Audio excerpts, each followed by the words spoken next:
అందరికీ నమస్కారం.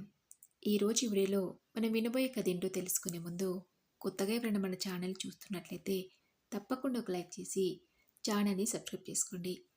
ఇక కథలోకి వెళ్ళబోయే ముందు మీ ఫ్రెండ్స్, ఫ్యామిలీ మెంబర్స్, మీకు రిలేటివ్స్ కానివ్వండి, ఎవరికైనా ఎప్పుడు ఇచ్చే గిఫ్ట్స్ కాకుండా ఒక పాట డెడికేట్ చేయాలనుకుంటే, అంటే బర్త్డే సాంగ్స్ కానివ్వండి, లవ్ సాంగ్స్, యానివర్సరీ సాంగ్స్ ఉంటాయి కదా! అలా వాళ్ళకి మీకు నచ్చినట్టుగా, అంటే మీ భావాన్ని పాట రూపంలో వాళ్ళకి డెడికేట్ చేయాలనుకుంటే, ఇందులో ఉన్న వాట్సాప్ నెంబర్కి మీరు మెసేజ్ చేసి మీకు ఎలాంటి సాంగ్ కావాలో చెప్తే వాళ్ళు ఆ విధంగా సాంగ్ క్రియేట్ చేసి ఇస్తారు. ఇక కథలోకి వెళ్తే, ప్రియంవద తన స్పృహలోకి వచ్చి చూసేసరికి హాస్పిటల్ బెడ్ మీద ఉంది. తను చూస్తున్న నిజమా కాదా అని రెండు కళ్ళు కాస్త పెద్దవి చేసుకుని మరీ చూసింది. నిజమే, తను ఉన్నది హాస్పిటల్లోనే అని గ్రహించి, కానీ ఎలా, నేను హాస్పిటల్లో ఉండటం ఏంటి, అసలు నాకేమైంది అని చుట్టూ ఒకసారి చూసింది. ప్రియంవద ఉన్న వార్డంతా పేషెంట్స్ వాళ్ళ తాలూకు బంధువులతో కిటకిటలాడుతుంది. తన బెడ్కి కాస్త దూరంగా ఓ నర్స్ కూర్చుని తన ఎదురుగా టేబుల్ మీద ఉన్న ఫైల్స్ని తిరిగేస్తుంది.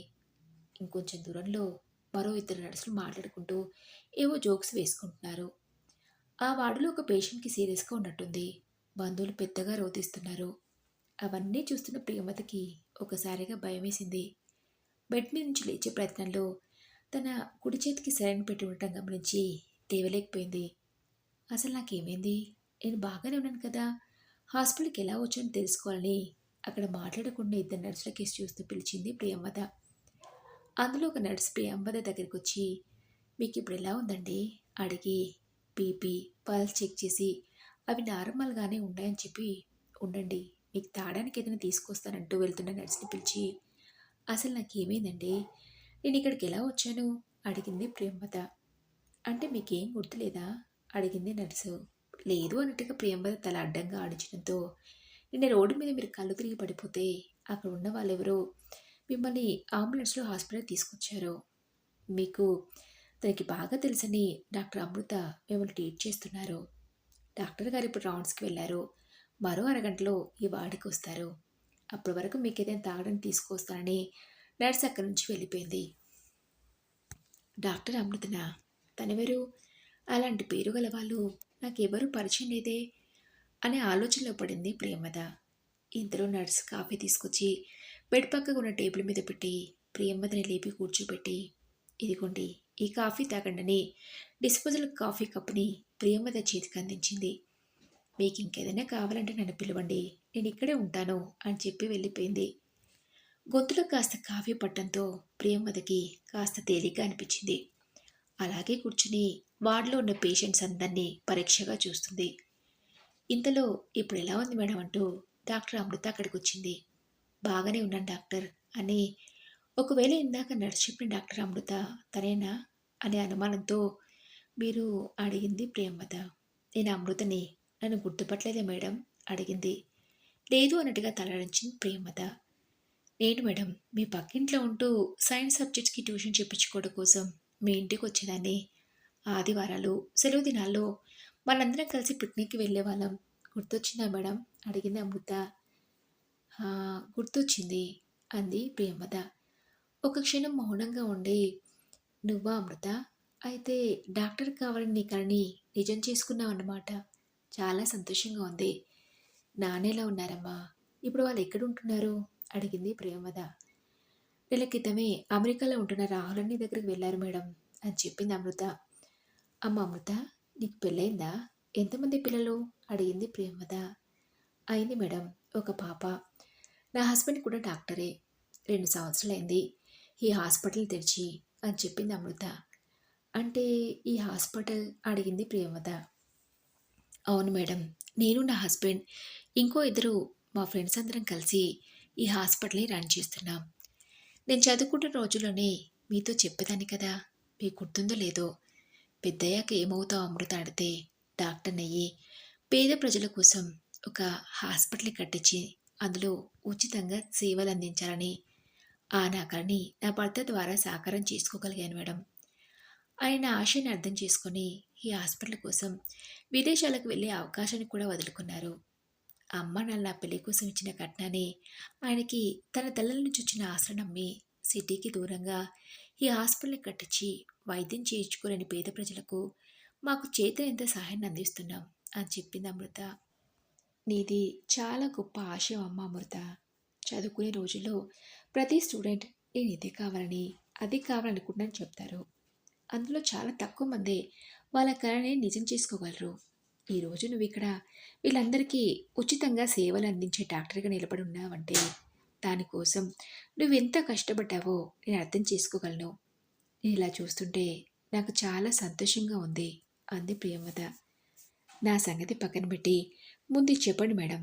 హెల్త్ బాగా లేకుంటే అలా ఒంటరిగా బయటికి రావడం దేనికి? ఏదైనా అర్జెంట్ అయితే తోడుగా ఎవరైనా తీసుకుని వెళ్ళాల్సిందే. సమయానికి అక్కడున్న వాళ్ళు మిమ్మల్ని హాస్పిటల్ తీసుకొచ్చారు కాబట్టి సరిపోయింది. ఒకవేళ మీకేమైనా జరగరాంది జరుగుంటే అడిగింది అమృత. మొండి ప్రాణాలు ఇప్పుడప్పుడే పోవులేమ్మా అంది ప్రియంవద నిరాశ నిండిన స్వరంతో. ఏంటి మేడం ఆ మాటలు? అసలేమైంది?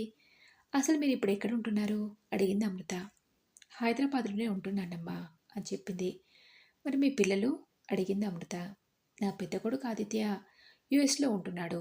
చిన్నోడు అభి అమెరికాలో ఎంఎస్ పూర్తి చేసి ఇండియాకి తిరిగొచ్చి హైదరాబాద్లోనే ఉద్యోగం చేస్తున్నాడు అని చెప్పింది ప్రియంవద. మీ చిన్నబ్బాయి అభి హైదరాబాద్లోనే ఉంటున్నారని మీరు ఒంటరిగా వేరే చోట ఉండటం దీనికి? వాళ్ళతోనే కలిసి ఉండొచ్చు కదా మేడం అడిగింది అమృత.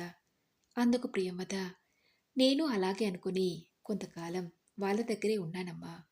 ఆ తర్వాత ఇక ఉండలేనేమో అనిపించి వాళ్ళ దగ్గర నుంచి వచ్చేసాను అని చెప్పింది ప్రియంవద. ఏంటి మేడం ఏదైనా సమస్యనా అడిగింది అమృత.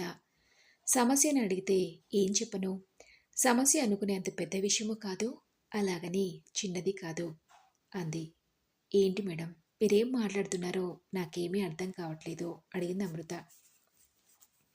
అమృత అడిగిన ప్రశ్నకి ప్రియంవదకి ఒకసారిగా తన గతం అంతా కళ్ళ ముందు కదలాడింది. ప్రియంవద ఓ కాలేజీలో లెక్చరర్గా చేస్తుండేది. భర్త పేరు శ్రీనివాస్, బ్యాంక్లో మేనేజర్. వాళ్ళకిద్దరి సంతానం, ఆదిత్య అభి. ప్రియంవద శ్రీనివాస్ ఇద్దరూ మధ్యతరగతి కుటుంబాల్లో పుట్టి కష్టపడి చదువుకుని ఈ స్థాయికి చేరుకున్న వాళ్ళే. తమలాగే తమ పిల్లలిద్దరూ కూడా బాగా చదువుకుని ఉన్నత స్థాయిలో స్థిరపడితే చూడాలనుకున్నారు ప్రియంవద శ్రీనివాస్ దంపతులు. భార్యాభర్తలిద్దరూ చేసేది ప్రభుత్వ ఉద్యోగాలు అవ్వటంతో డబ్బుకి లోటు లేదు. చిన్నప్పటి నుంచి పిల్లలకి కార్పొరేట్ విద్యను అందించారు. అలా సంతోషంగా సాగిపోతున్న వాళ్ళ కుటుంబంలో శ్రీనివాస్ హఠాత్ మరణంతో విషాదం చోటు చేసుకుంది. శ్రీనివాస్ తమ బంధువుల ఇంట్లో పెళ్లికని వెళ్ళొస్తూ ప్రమాదవశాత్తు మృతి చెందాడు.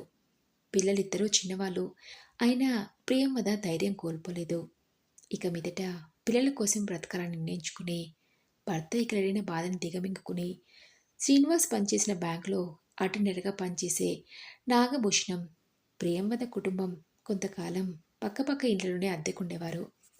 శ్రీనివాస్ బతికున్నప్పటి నుంచి తనతో ఉన్న పరిచయంతో రెండు కుటుంబాల మధ్య మంచి స్నేహ సంబంధం ఉండేది. నాగభూషణం ఉషా దంపతుల ఒక్కగానొక కూతురే అమృత. అమృత రోజు సాయంత్రం ప్రియంవద దగ్గరికి ట్యూషన్స్కి వెళ్తుండేది. అలా భర్త కోరుకున్నట్టే తన పిల్లలిద్దరినీ బాగా చదివించి ప్రయోజకులు చేసింది. చదువు పూర్తయిన వెంటనే ఆదిత్యకి ఢిల్లీలో, అభికి హైదరాబాద్లో ఉద్యోగాలు వచ్చాయి. ఆదిత్య కొంతకాలం ఢిల్లీలో పనిచేసి విదేశాలకు వెళ్ళిన ఆశతో అమెరికాలో స్థిరపడ్డాడు. పిల్లలిద్దరికీ పెళ్లి చేసి తన బాధ్యతను పూర్తి చేసుకుంది. అలా కొంతకాలం గడిచి ప్రియంవద రిటైర్డ్ అయింది. తల్లి రిటైర్డ్ అయిందని తెలిసి ప్రియంవద పెద్ద కొడుకు ఆదిత్య తనని అమెరికాకి రమ్మని పట్టుపట్టడంతో కొడుకు మాట కాదనలేక ప్రియంవద అమెరికాకి వెళ్ళింది. ఆదిత్య అమెరికాలో వాళ్ళ అత్తగారి కుటుంబంతో కలిసి ఉంటున్నాడు. వాళ్ళు చాలా కాలం క్రితమే అమెరికాలో స్థిరపడ్డ కుటుంబం. ప్రియంవద వెళ్ళిన మొదట్లో కోడలు తల్లిదండ్రుల పలకరింపులు, మర్యాదలు చూసి వాళ్ళతో చక్కగా కలిసిపోయింది ప్రియంవద. ఇప్పటికీ ఏదో ఒక పని చేసుకుంటూ బిజీగా ఉండే తనకి ఖాళీగా కూర్చోవటం ఇష్టం లేక ఇంట్లో ఏదో ఒక పని చేసే ప్రయత్నం చేసింది. మొదటి కొన్ని రోజులు ప్రియంవదకి కొడుకింట్లో బాగానే గడిచింది. ఓ రోజు చాలా కాలమైంది కదా ఆదిత్య నా చేతి వంట తిని అని కొడుకుకి ఇష్టమైన వంటలన్నీ చేసి డైనింగ్ టేబుల్ మీద సర్దింది. అందరూ కడుపునిండా భోజనం చేస్తారనుకుంటే కోడలు శ్రావణి తన తల్లిదండ్రులు ఈ కాలంలో కూడా ఇంకా ఇలాంటి పాతకాల నాటి వంటలు ఎవరు తింటున్నారు అని తినే భోజనంలో చేతులు కడిగేసుకున్నారు. ప్రియంవదకి తను చేసిన వంట నచ్చలేదని చెప్పినందుకు బాధ అనిపించకుండా తన కారణంగా ఆ ఇంట్లో ఆ రోజు వాళ్ళెవ్వరూ సరిగ్గా భోజనం తినకపోవడంతో బాధ అనిపించింది. అప్పటినుంచి ఇక కిచెన్లోకి వెళ్ళే సాహసం చేయలేదు ప్రియంవద. మనవడు మనవరాల విషయంలో కోడలికి ఏదైనా సలహా చెప్పినా శ్రావణి అమ్మకు అవన్నీ తెలుసు, పిల్లల విషయంలో అన్నీ తనే చూసుకుంటుంది అనేది. అలా తను ఏది మాట్లాడినా అందులో మీరు కలగ చేసుకోవడం అనవసరం, అవసరం లేదని చెప్పకనే చెప్పేవారు వాళ్ళంతా. ఆదిత్య ఎప్పుడు తన ఆఫీస్ పనులతోనే బిజీగా ఉండేవాడు. ఉదయం ఆఫీస్కి వెళ్లే ముందు, వచ్చాక ఓ 5-10 నిమిషాలు ప్రియంవదతో మాట్లాడడం తప్పితే ఆదిత్యకి తల్లితో మాట్లాడడానికి కూడా అస్సలు సమయం ఉండేది కాదు. వీకెండ్స్లో ఇంట్లోకి కావలసిన సరుకులు, పిల్లల కోసం షాపింగ్లని, అత్తమామలని హాస్పిటల్ తీసుకెళ్లడం, ఆ 2 రోజులు కూడా ఆదిత్యకి తల్లితో గడిపే తీరిక ఉండేది కాదు. ఇండియాలో ప్రియంవద ఒక్కతే ఉన్నా తనకెప్పుడూ ఒంటరిగా ఉండనే భావన కలిగేది కాదేమో కానీ, అమెరికాలో వాళ్ళందరి మధ్య ఉన్నా తనకసలు సమయం గడిచేది కాదు. వాళ్ళందరి మీద తనేదో పెత్తనం చేయాలని అనుకోలేదు కానీ, ఎందుకో అక్కడ ఉండలేకపోయింది. ఆదిత్య ఇంకా కొంతకాలం ఉండమన్నా వినకుండా ఇండియాకొచ్చేసింది ప్రియంవద. తల్లి అమెరికా నుంచి వచ్చిన విషయం తెలిసి చిన్న కొడుకు అభి ప్రియంవదని తన దగ్గరికి రమ్మని పిలిచాడు. ఆదిత్య చెప్పినట్టే నాకిలా ఒంటరిగా ఉండటం ఈరోజు కొత్తేం కాదు కదరా, నేను మన ఇంట్లోనే ఉంటానని చెప్పానని చెప్తే అందుకు అభి, ఏంటమ్మా, అమెరికాలో ఉన్న అన్నయ్య దగ్గరికి వెళ్ళొచ్చు కానీ హైదరాబాద్లో ఉన్న నేను పిలిస్తే రాలేవా అన్నాడు. కొడుకుకి ఎలా చెప్పాలో అర్థం కాక ప్రియంవద సరే అని చిన్న కొడుకు ఇంటికి వెళ్ళింది. కొడుకు కోడలిద్దరూ ఉద్యోగాలకు వెళ్ళేవాళ్ళే అవటంతో ఇంట్లో తనకి చేతనైన పనులు చేసేది ప్రియంవద. అలా కొంతకాలం చిన్న కొడుకింట్లో ప్రియంవదకి బాగానే గడిచింది. అభికి ఇంకా పిల్లలేరు. అస్తమానం ఇంట్లో ఒక్కతే కూర్చుంటే కాలక్షేపం అవటం కష్టంగా అనిపించి సాయంత్రాలు అలా పార్కుకి వెళ్ళేది ప్రియంవద. అభి ఉంటున్న అపార్ట్మెంట్లోని వాళ్ళు ఇంకా కొంతమంది కూడా ఆ పార్కులో చల్లగాలికి సేద తీరుతుండేవాళ్ళు. అందులో మూర్తి ఒకరు. ఆయన కించుమించు ప్రియంవద వయసే. 4 నెలల క్రితం భార్యను కోల్పోయి ఒంటరిగా ఊర్లో ఉండలేక కొడుకు దగ్గరకు వచ్చి ఉంటున్నాడు. ఆయనను చూస్తే ప్రియంవదికి ఎందుకో జాలేసేది. జీవిత భాగస్వామిని కోల్పోయిన బాధ ఎలా ఉంటుందో తనకు తెలుసు కాబట్టి. అప్పుడప్పుడు తనలో ధైర్యం నింపడానికి ప్రియంవద ఓ 4 మాటలు చెప్పేది. అలా మూర్తి ప్రియంవదతో తరచుగా అంటుండేవాడు, మీతో మాట్లాడితే మనసుకి కాస్త తేలికగా ఉంటుందని. అందులో నేను చేసేదేముంది, భార్యని కోల్పోయిన బాధ నుంచి ఆయన బయటపడటానికి ధైర్యానికి ఓ 4 మాటలు చెప్పడం తప్ప అనుకునేది ప్రియంవద. అలా తరచుగా పార్కులో వాళ్ళిద్దరూ కలిసి మాట్లాడుకోవడం చూసి అభి భార్య శైలు వాళ్ళని తప్పుగా అర్థం చేసుకుంది. ఓ రోజు భర్తతో, ఈవిడకి ఏ వయసులో ఇదేం పాడుబుద్ధి, ఆయన కలవడానికి రోజూ పార్కుకు వెళ్తుంది, వాళ్ళు అలా మాట్లాడుకోవడం మన అపార్ట్మెంట్ వాళ్ళు చూస్తే మన పరువేం కావాలి, ఒంటరిగా ఉంటుంది కదా, పాపం వేలకింత తిని ఇంటి పట్నం ఉంటుందని రమ్మనంటే ఈవిడ చేసే ఘనకార్యాలు ఇవి అని తన గురించి కొడుకు దగ్గర చెప్పడం విని ప్రియంవద తట్టుకోలేకపోయింది. పెళ్ళైన 10 సంవత్సరాలకే భర్త పోతే ఒంటరిగా చంటిపిట్టతో ఈ సమాజంలో ఎవరితో వెలెత్తి చూపించుకోకుండా ఓవైపు పిల్లల్ని చూసుకుంటూనే మరోవైపు వృత్తి బాధ్యతలు నిర్వహించింది. ఎంతోమంది విద్యార్థులకి వాళ్ళ భవిష్యత్తుని ఎలా మలుచుకోవాలో అవగాహన కల్పించడానికి, వాళ్ళని ప్రోత్సహించడానికి స్టేజ్ మీద ఎన్నో ప్రసంగాలనిచ్చి బెస్ట్ లెక్చరర్గా, మోటివేటర్గా ఎన్నో అవార్డులు పొందిన తన గురించి అలాంటి మాటలు విని తట్టుకోలేకపోయింది. ఇంకొక క్షణం కూడా ప్రియంవదకి కొడుకింట్లో ఉండాలనిపించక అక్కడి నుంచి తిరిగి వెళ్ళిపోయింది. ఆస్తి, ఐశ్వర్యము అన్నీ ఉన్నా తనని తానుగా అర్థం చేసుకుని ఆదరించేవాళ్ళు లేనందుకు ప్రియంవద బాధపడింది. కొంతకాలంగా అదే డిప్రెషన్లో ఉండి మందులు వాడుతుంది. ప్రశాంతత కోసమని గుడికి వెళ్తుంటే కళ్ళు తిరిగినట్టు అనిపించి ఆ తర్వాత ఏం జరిగిందో తెలియకుండా అలా హాస్పిటల్ బెడ్ మీద ఉంది ప్రియంవద. ప్రియంవద చెప్పిందంతా విని అమృత, ఎంతోమంది నా లాంటి వాళ్ళకు స్ఫూర్తినిచ్చిన మీరేనా ఇలా ధైర్యాన్ని కోల్పోయి మాట్లాడుతుంది, వయసు పైబడుతున్న కొద్దీ ఒంటరిగా ఉంటే ఇలాంటి ఆలోచనలే వస్తాయి, మీకు అభ్యంతరం లేకుంటే మాతోనే ఉండిపోండి మేడం, ఖాళీగా ఉండటం ఇష్టం లేకుంటే ఈ హాస్పిటల్ తరపున పేద ప్రజలకి సరైన వైద్యం అందుతుందో లేదో, ఇంకా ఎలాంటి సేవలు అందిస్తే బావుంటుందో, ఇలాంటివన్నీ చూసుకునే బాధ్యతని మీరు తీసుకుంటే మీకు కూడా కాస్త కాలక్షేపంగా ఉంటుంది. మన హాస్పిటల్ సేవలని మరింత విస్తరింపజేసినట్టు ఉంటుంది. ఏమంటారు మేడం? అడిగింది అమృత. అమృత అడిగిన ప్రశ్నకి ప్రియంవద, నేను నీరు పోసిన మొక్క ఇంతటి మహావృక్షం అవుతుందని, అందులోనే నాకు నీడ దొరుకుతుందని నేను అస్సలు ఊహించలేదు అమృత. చిన్నదానివైనా ఈ సమాజానికి నీ వంతు సహాయాన్ని అందించాలని ముందుకు వెళ్తున్న నీకు తోడుగా ఉండని ఎలా చెప్తాను అమృత.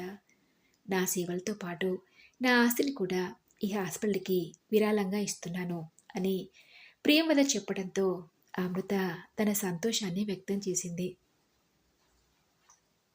మరి ఇదండి రోజు కథ. ఈ కథపై మీ విలువైన అభిప్రాయాల్ని నాతో కామెంట్ బాక్స్లో షేర్ చేసుకోండి. అలాగే ఈ కథ మీకు నచ్చితే తప్పకుండా ఒక లైక్ చేసి మీ ఫ్రెండ్స్కి, ఫ్యామిలీ మెంబర్స్కి షేర్ చేయండి. అలాగే ఇలాంటి మరెన్నో మంచి మంచి కథలు వినాలనుకుంటే ఛానల్ వెంటనే సబ్స్క్రైబ్ చేసుకుని పక్కన ఉన్న బెల్ ఐకాన్ని క్లిక్ చేయండి. నెక్స్ట్ వీడియోలో మరొక మంచి కథతో కలుసుకుందాం.